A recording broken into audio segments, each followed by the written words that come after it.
Shalom Saviters, apa kabar? Semoga kita tetap sehat dan bahagia. Bersyukur kepada Tuhan kalau malam hari ini kita tetap dapat melaksanakan ibadah Saviters.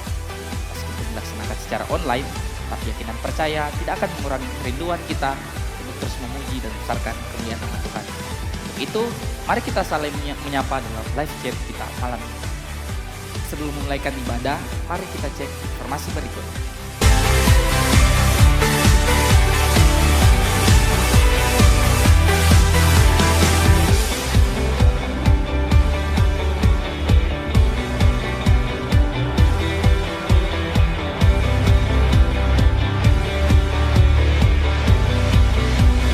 Mari kita siapkan hati dan pikiran kita untuk memuji dan membesarkan kemuliaan nama Tuhan.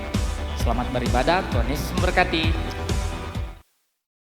Shalom Saviters, bersyukur kepada Tuhan. Malam hari ini kita kembali beribadah walaupun terpisah, walaupun teman-teman beribadah dari rumah, kiranya teman-teman boleh menikmati kehadiran Tuhan melawat setiap kita di tempat dimanapun kita berada.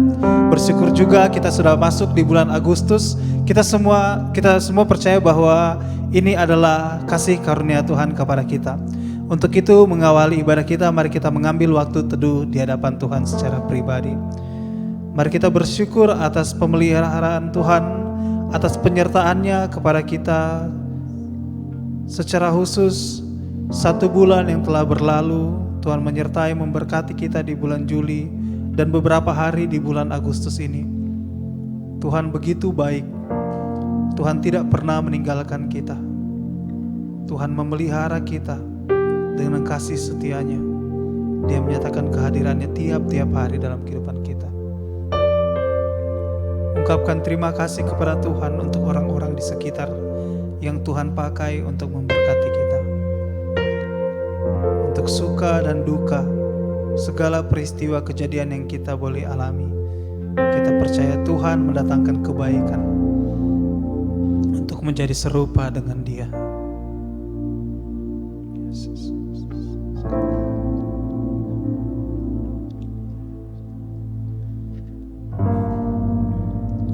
Mari juga kita datang mengakui dosa-dosa kita di hadapan Allah, baik dosa dalam hati, pikiran kita, perkataan maupun perbuatan kita. Minta kepada Tuhan supaya kita boleh menikmati Dia di dalam ibadah ini secara pribadi.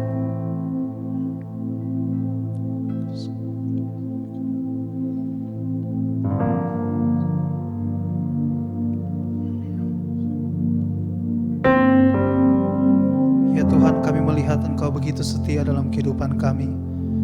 Engkau menyertai kami di tengah-tengah kesulitan di masa-masa pandemi ini ya Tuhan. Namun Engkau menghadirkan kami, melindungi, menyertai kami dan boleh tiba di bulan Agustus semua hanya karena kasih karunia Tuhan. Namun jika kami melihat ke belakang, kami seringkali juga tidak setia kepada Tuhan.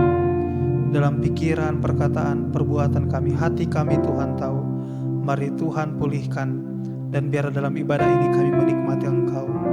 Jadilah ibadah ini dari awal hingga berakhirnya di dalam pertolongan-Mu ya Allah, dalam nama Yesus Kristus. Amin.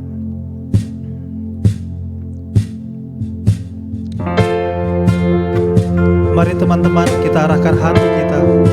Kita meninggikan Tuhan melalui pujian ini, bahwa Tuhanlah juru selamat kita. Tuhanlah yang setia dalam kehidupan kita. Kapanpun waktunya dan dimanapun kita berada, Tuhan selalu menyertai kita. Mari angkat hati kita, mengagungkan Tuhan. Mari kita nyanyikan bersama.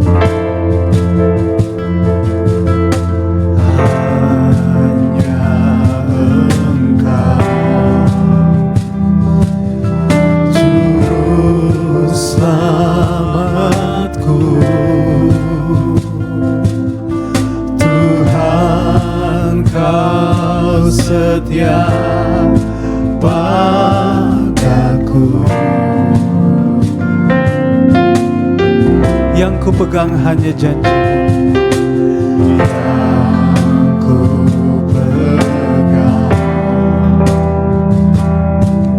hanya janji-Mu.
kembali kita nyanyikan bagian ini.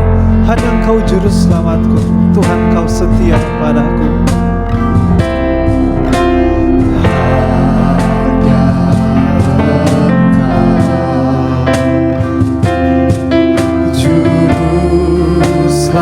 Selamatku, Tuhan Kau setia, Kau setia padaku, yang ku pegang janji-Mu, yang ku pegang. Hanya janji-Mu ku percayakan, ku percayakan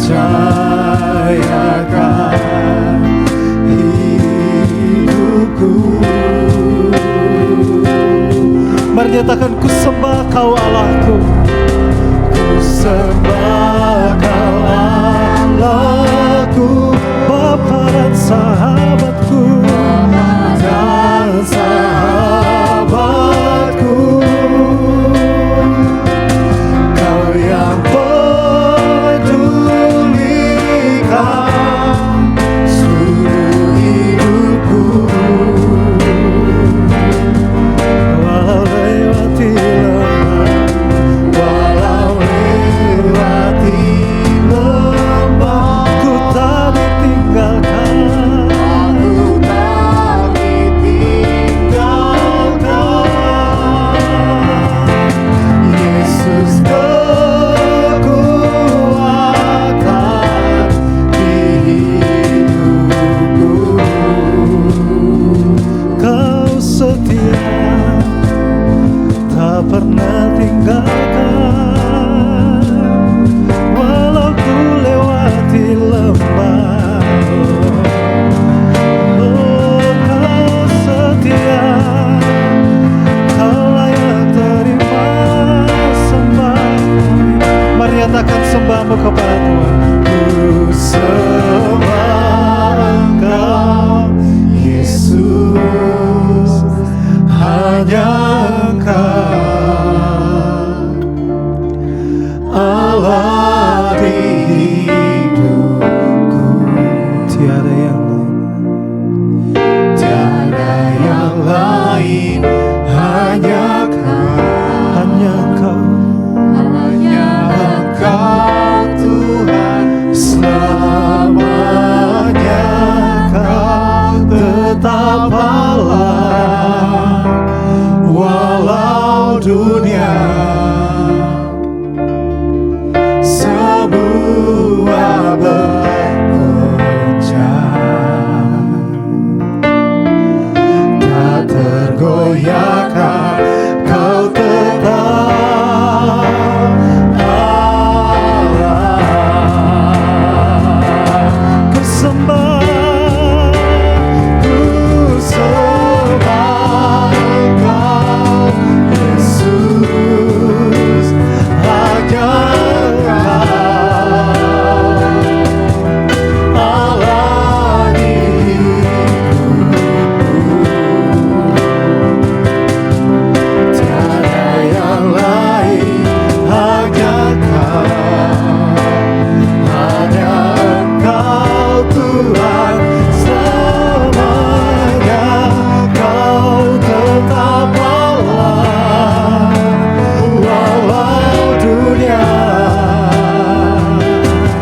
semua bergoncang, tak tergoyahkan. tak tergoyahkan Kau tetap Allah. Yesus, Kau tetap Allah, Kau tetap Allah.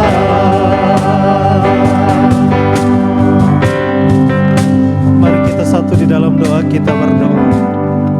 Ini setiap kami yang datang menyembah Engkau Allah, yang selalu menjadi Allah di dalam kehidupan kami, dan tidak ada yang lain yang sanggup menggantikan Engkau, pencipta dan pemelihara di dalam kehidupan kami. Biar kami hari ini lebih lagi memuji memuliakan Engkau.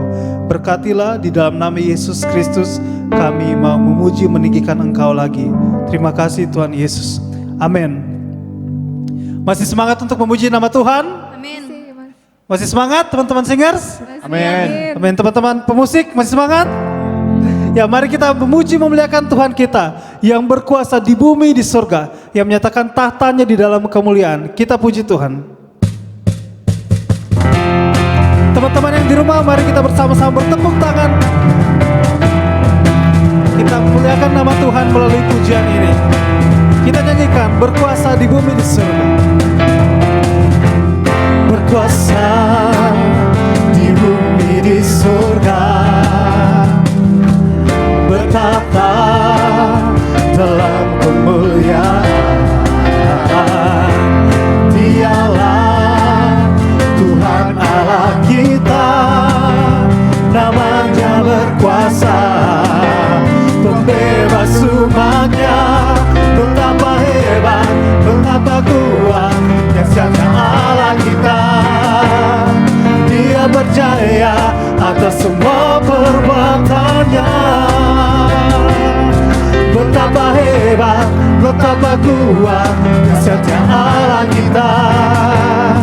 Dia bernama Yesus, Raja segala raja, Tuhan Allah kita. Mari kembali meninggikan nama Tuhan melalui pujian ini. Kita nyanyikan. Berkuasa di bumi di surga, bertata dalam kemuliaan. Dialah Tuhan Allah kita, namanya berkuasa, pembebas umatnya. Betapa hebat, betapa kuat dahsyatnya Allah kita. Dia berjaya atas semua perbuatannya. Betapa hebat, hebat, betapa kuat dahsyatnya Allah kita. Dia bernama Yesus, Raja segala raja, Tuhan Allah kita. Nyanyikan betapa hebat, Betapa hebat, betapa kuat dahsyatnya Allah kita. Dia berjaya atas semua perbuatannya. Betapa hebat, betapa hebat, betapa kuat dahsyatnya Allah kita. Dia berjaya atas semua perbuatannya. Betapa hebat, oh betapa kuat dahsyatnya Allah kita. Dia bernama Yesus, Raja segala raja, Tuhan Allah kita. Oh yeah, Tuhan Allah kita. Tuhan Allah kita.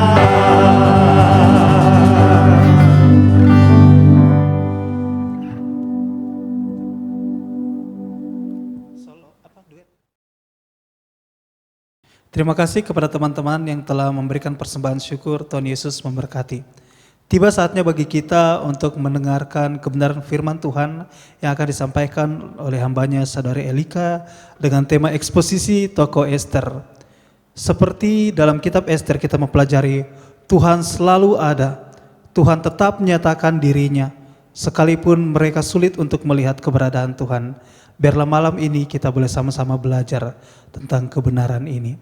Untuk itu mari kita persiapkan hati kita. Kita juga menyanyikan Saat ku hancur hati ku datang padamu. Kau beri kekuatan dan beri penghiburan.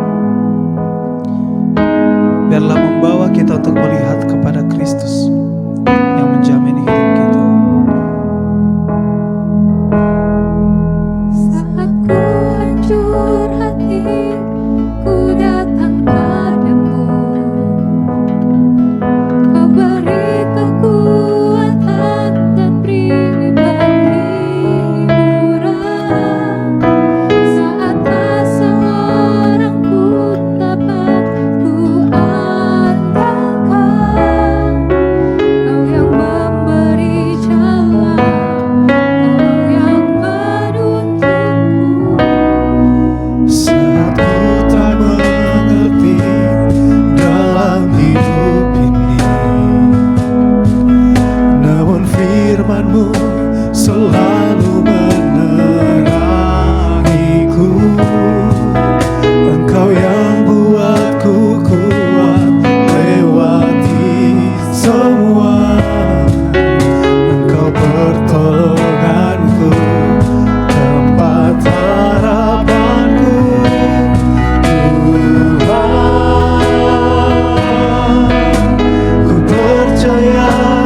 janjimu dalam hidupku.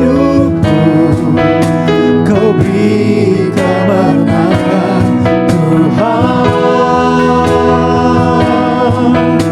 Kau selalu setia di dalam hidupku.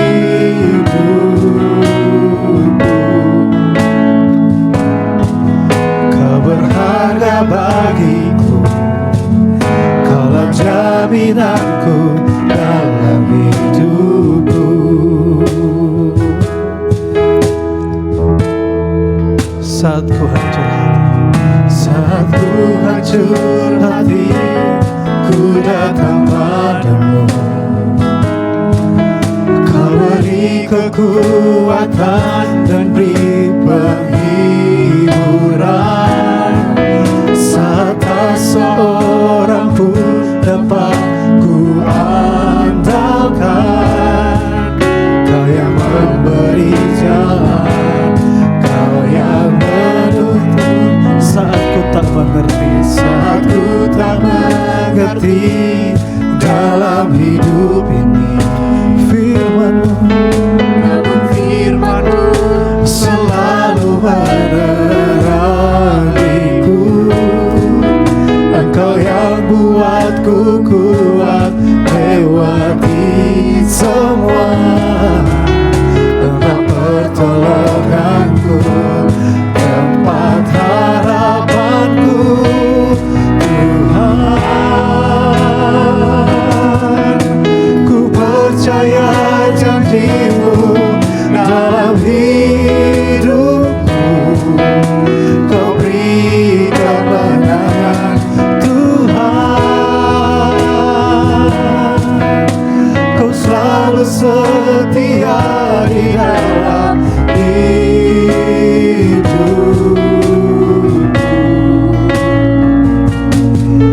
Kau berharga bagiku, kaulah jaminanku dalam hidupku. bersama-sama kita serukan kepada Tuhan. Tuhan, ku percaya janjimu dalam hidupku. Kau beri kemenangan Tuhan. Kau selalu setia di dalam hidupku.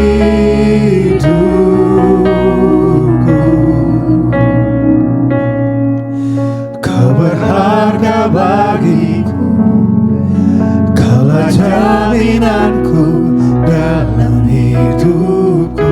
Kau berharga bagiku, Kau berharga bagiku, kaulah jaminanku dalam hidupku.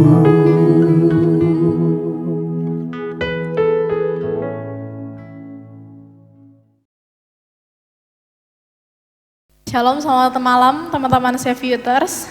Bersyukur malam hari ini Tuhan boleh kasih kita kesempatan untuk boleh dengarkan firman Tuhan. Tapi sebelum itu mari kita sama-sama tundukkan kepala, kita berdoa. Bapa di dalam sorga, kami mengucap syukur kepada Tuhan karena Tuhan begitu baik bagi setiap kami. Terima kasih kalau malam hari ini Tuhan boleh kasih kami kesempatan untuk sama-sama dengarkan firman Tuhan. Tuhan berikan kami kepekaan untuk boleh mengerti tentang firman Tuhan. Terlebih lagi ajari kami untuk boleh melakukannya di dalam kehidupan kami. Terima kasih Tuhan, kami serahkan waktu ini ke dalam tangan Tuhan. Di dalam nama Tuhan Yesus Kristus kami telah mengucap syukur dan juga berdoa. Amin. Teman-teman, malam hari ini kita mau sama-sama belajar dari kisah seorang ratu yang luar biasa di Persia. Ratu Esther. Kita pasti tidak asing lagi dengan kisah ini ya. Karena di sekolah minggu kita pasti sudah banyak dengar tentang Esther. Nah, saya tidak akan banyak cerita tentang kisah Esther ini karena di dalam penjelasan firman Tuhan juga akan dijelaskan sedikit-sedikit tentang kisahnya. Jadi saya langsung saja kepada hal-hal apa saja yang bisa kita pelajari dari tokoh Esther ini. Nah, teman-teman, hal pertama yang bisa kita pelajari dari kehidupan Esther adalah kita bisa melihat bahwa Esther ini merupakan seorang wanita yang kuat dan juga berani. Dia jadi kuat ketika dia berada di dalam tekanan. Dan dia berani ketika dia harus ambil resiko di dalam menjalankan misi Allah. Teman-teman, ketika Esther mengikuti satu kontes kecantikan begitu ya, kontes kecantikan untuk memperebutkan posisi seorang ratu, Esther pasti mengalami banyak hal yang tidak pernah dia pikirkan sebelumnya. Dia pasti mengalami banyak tekanan karena ya kita tahu ini posisi ratu begitu. Pastilah akan ada orang-orang yang akan berbuat curang, orang-orang yang akan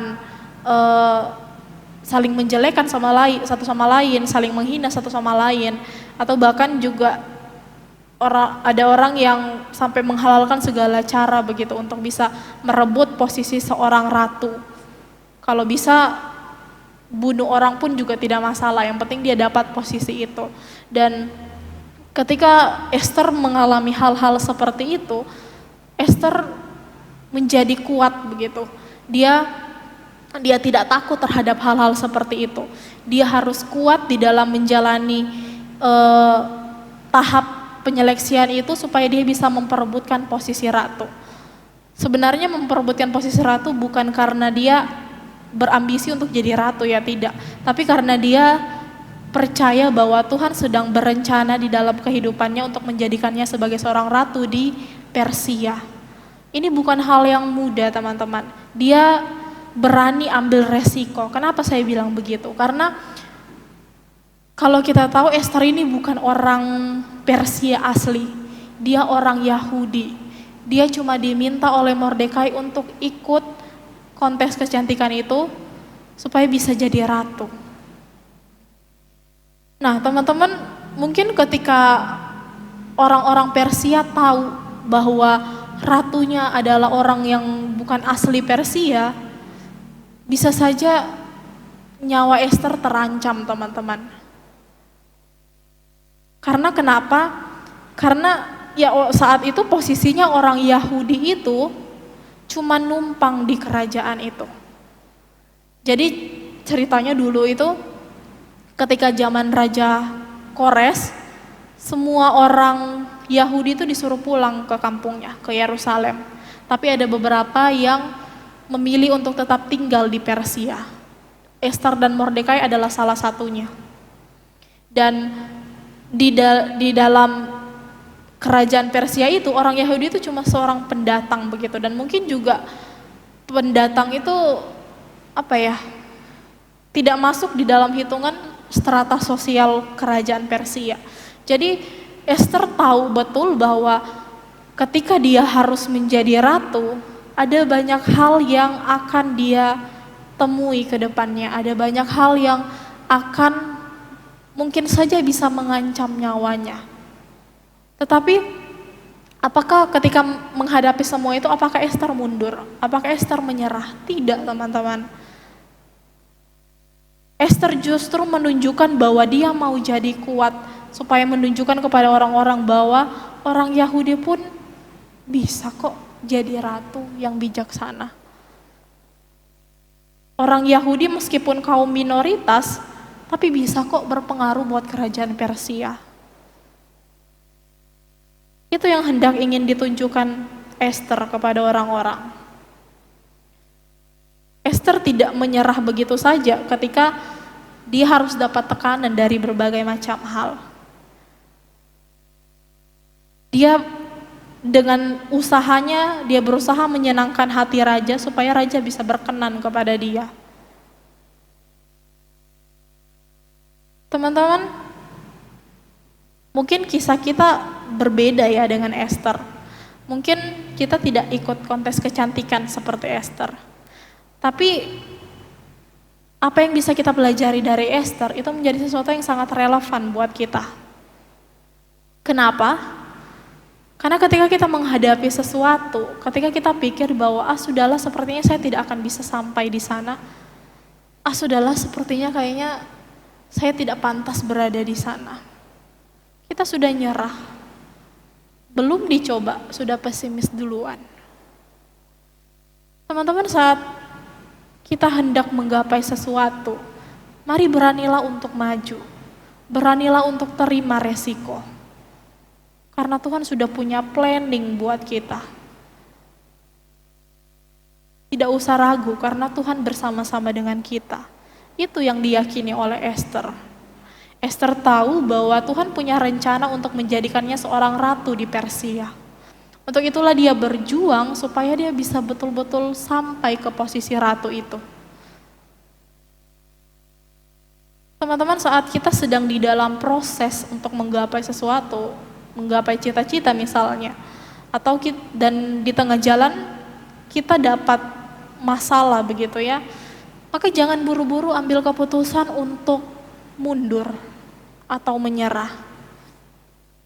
Jangan merasa lemah, tapi jadilah kuat supaya bisa menghadapi masalah itu. Kita bisa kuat karena kita punya Tuhan.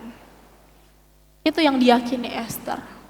Meskipun tantangannya berat, meskipun jalannya tidak mudah, tapi dia punya Tuhan, Tuhan yang bisa diandalkan. Makanya dia berani ambil resiko. Dan dia harus kuat di dalamnya. Mari belajar dari kisah Esther. Jadi anak Tuhan yang berani dan juga kuat di dalam menjalani kehidupan, terutama ketika mendapatkan masalah. Hal kedua yang bisa kita pelajari dari Esther adalah Esther merupakan wanita yang penuh dengan hikmat. Dia berhikmat. Dia wanita yang bisa mengandalkan hikmat sebagai petunjuk dari Tuhan. Dia bijaksana di dalam merencanakan dan juga mengambil keputusan. Kita mungkin banyak dengar begitu ya, informasi bahwa di dalam kitab Esther itu tidak pernah sekalipun disebut nama Allah. Asal teman-teman tahu, di dalam kisah Esther itu ada 2 orang nabi yang hidup bersama-sama di zaman itu, yaitu Nabi Nehemia dan juga Nabi Ezra. Kalau di kitab-kitab lain kita lihat bahwa Tuhan berwahyu, Tuhan ingin mengatakan sesuatu kepada bangsanya melalui nabinya. Tapi di kisah Esther ini, di zaman Esther ini tidak, teman-teman. Di zaman Esther ini, kalau secara kasat mata kita lihat Tuhan diam, Tuhan tidak kerja sama sekali. Yang kerja itu cuma Esther dan Mordekai. Secara sepintas kita bisa lihat seperti itu. Tapi apakah Tuhan benar-benar diam? Tidak, teman-teman. Tuhan tidak diam. Tuhan justru bekerja. Bekerja luar biasa. Melalui apa? Melalui hikmat yang dia taruh di dalam diri Esther dan juga Mordekai. Esther dan Mordekai ini, meskipun mereka merasa bahwa Tuhan tidak ngomong apapun, Tuhan tidak kasih petunjuk apapun, tapi mereka sadar bahwa mereka ini punya hikmat, hikmat yang sudah Tuhan kasih. Makanya mereka mengandalkan itu, mereka pakai hikmat itu dengan baik, supaya bisa memutuskan rencangan-rencangan apa yang baik buat bangsa Yahudi saat itu di kerajaan Persia. Esther mengandalkan hikmat yang Tuhan kasih buat dia.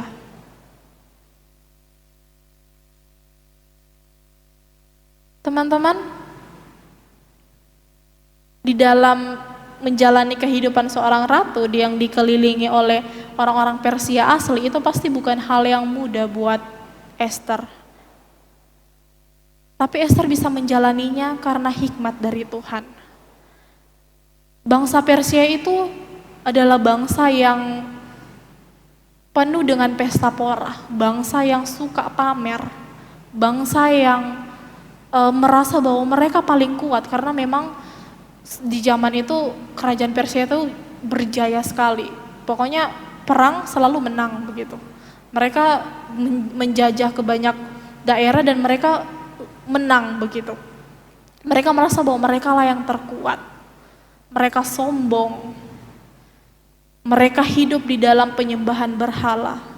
Itu bukan hal yang mudah untuk Esther, hidup di tengah-tengah orang yang seperti itu. Tapi dengan hikmat yang Tuhan kasih buat dia bisa lalui itu semua. Dia tetap bisa berpegang kepada imannya yang teguh kepada Tuhan. Karena dia mengandalkan hikmat dari Tuhan. Teman-teman, hikmat itu bukan sesuatu yang satu-satu dikasih sama orang begitu. Ketika kita merasa bahwa kita tidak punya hikmat, terus kita minta sama Tuhan, Tuhan kasih. Terus kita merasa kita tidak punya hikmat lagi, kita minta lagi sama Tuhan, Tuhan kasih. Tidak, teman-teman. Hikmat itu bukan satu-satu Tuhan kasih ke kamu waktu kamu lagi butuh, enggak.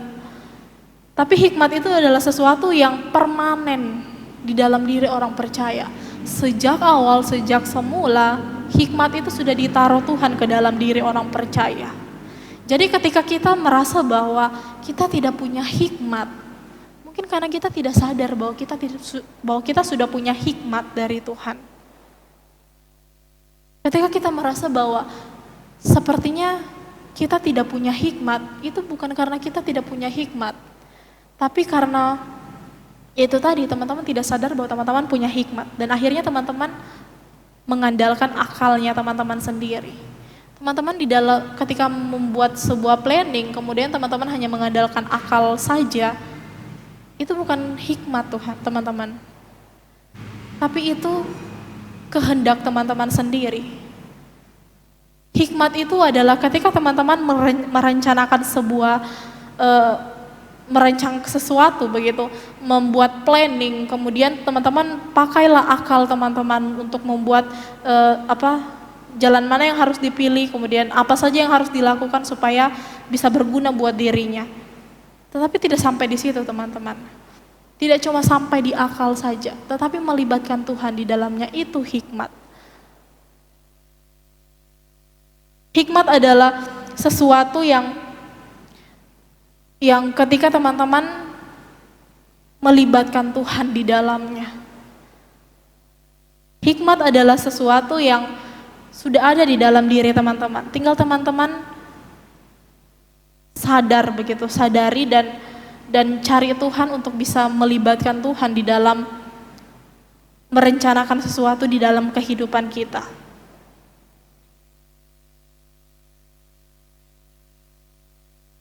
Teman-teman,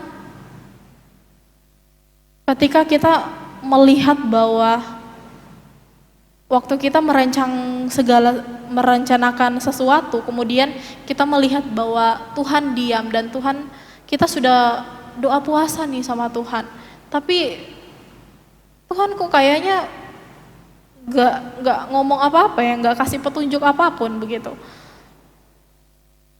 Itu bukan karena Tuhan diam, teman-teman. Tuhan tidak pernah diam, saya percaya itu. Tuhan tidak pernah diam. Tuhan justru sedang bekerja. Bekerja melalui hikmat yang Dia sudah kasih buat kita. Ketika kita menggunakan hikmat yang sudah Tuhan berikan buat kita, itulah petunjuk dari Tuhan.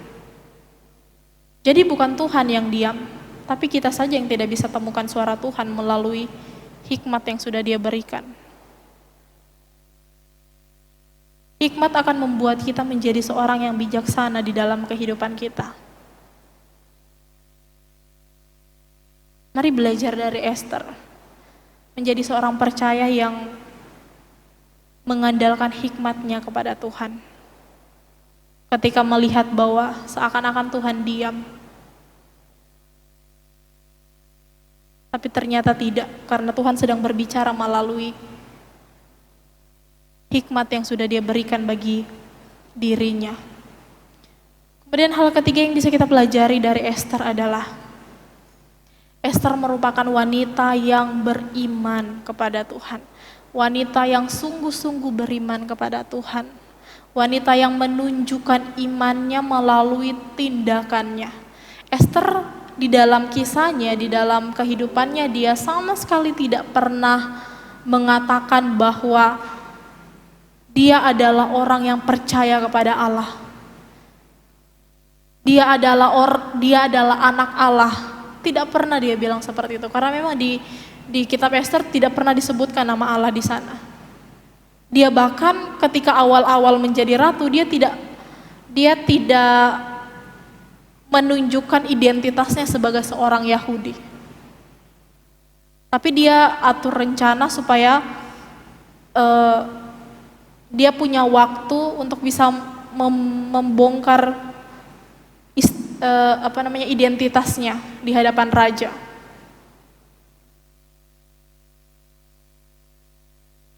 Mordekai yang adalah wali dari Ester itu juga orang yang beriman kepada Tuhan. Kita bisa lihat dari mana? Kita bisa lihat waktu raja mengeluarkan perintah untuk Haman bisa disembah oleh semua orang, dan semua orang yang melihat Haman harus sujud menyembah kepada Haman. Tetapi Mordekai tidak. Mordekai menolak untuk sujud kepada Haman. Kenapa? Karena bagi Mordekai hanya Allah yang layak dia sembah. Dan hanya kepada Allah dia mau tunduk. Dia tidak mau tunduk kepada ciptaan Allah, tetapi kepada pencipta. Itu iman yang diyakini oleh Mordekai. Dan dia menurunkan iman itu, mengajarkan iman itu kepada Ester.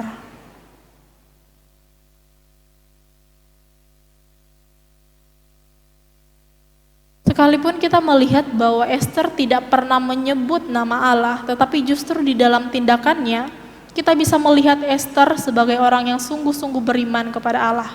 Di dalam tekanan aturan kerajaan, di dalam kesengsaraan saat mendengar bangsanya harus dibunuh, dan di dalam ketakutannya mempertahankan nyawanya setiap kali harus menghadap raja, ada iman yang teguh di dalam Tuhan. Ada iman yang menunjukkan bahwa Tuhan, saya mau berserah sama Tuhan, berserah penuh sama kehendak Tuhan. Makanya waktu Mordekai kasih tahu rencana Haman kepada Ester, kemudian Mordekai minta Ester untuk menghadap raja, Ester minta supaya semua bangsa Yahudi berdoa puasa buat dia. Karena untuk menghadap seorang raja itu bukan sesuatu yang mudah. Bisa mempertaruhkan nyawa, teman-teman. Makanya dia minta restu dari Tuhan melalui doa puasa yang dilakukan oleh bangsa Yahudi.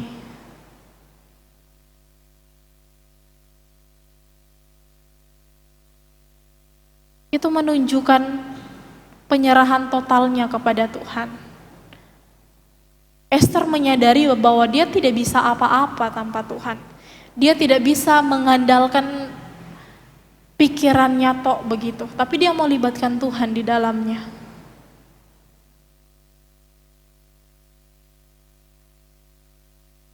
Teman-teman, berapa banyak di antara kita yang sering sebut nama Tuhan, yang menunjukkan identitas kita sebagai anak Tuhan, tetapi iman kita justru bukan buat Tuhan. Iman kita kepada kehendak kita sendiri. Iman kita kepada hal lain yang mungkin jadi berhala di dalam kehidupan kita. Iman kita bukan terpaut kepada Kristus.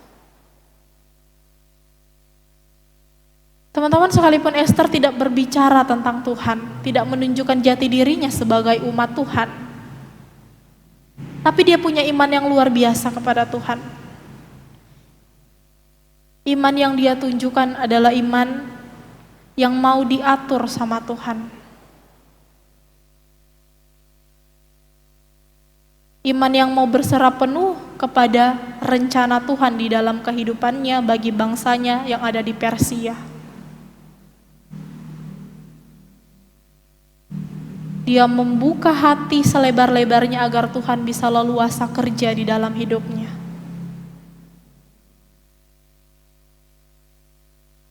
Dia pasrahkan dirinya di dalam kendali tangan Tuhan. Dan dia mau serahkan hidupnya untuk jadi alat di tangan Tuhan. Teman-teman, mari belajar dari Ester. untuk bisa menjadikan hidup sebagai alat di tangan Tuhan. Apapun keadaannya, mari pasrahkan semuanya kepada kehendaknya Tuhan. Tidak ada yang salah kok di dalam rencana Tuhan buat kita. Tugas kita cukup ikut instruksinya, dan kita akan kagum sama hasil karyanya. Itu yang dilakukan oleh Esther. Dan saya rindu, teman-teman pun juga melakukan hal yang sama.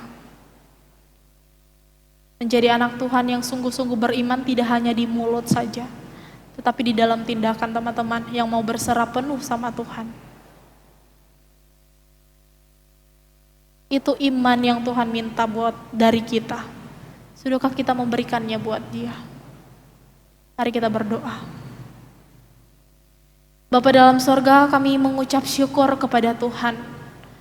Kami bersyukur kalau hari ini kami boleh sama-sama belajar dari Esther, wanita yang luar biasa yang Tuhan taruh di dalam sejarah kekristenan.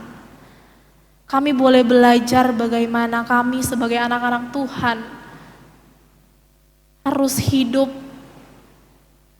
menjadi bijaksana, menjadi kuat, menjadi berani.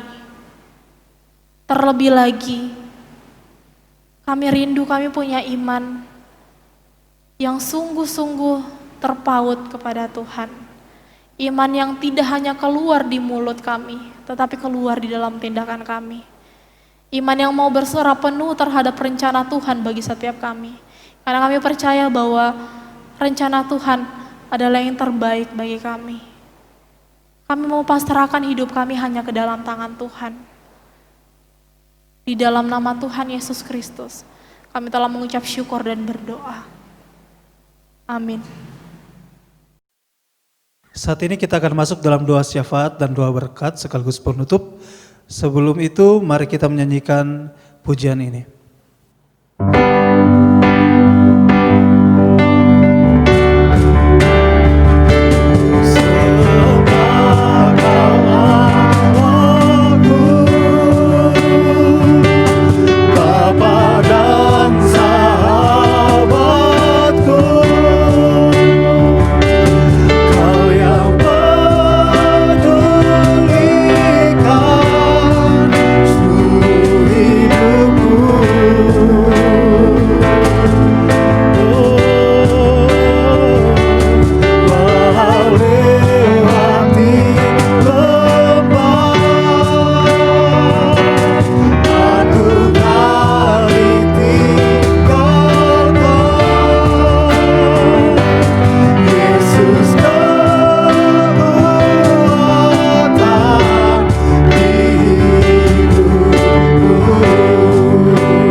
Dan melindungi engkau.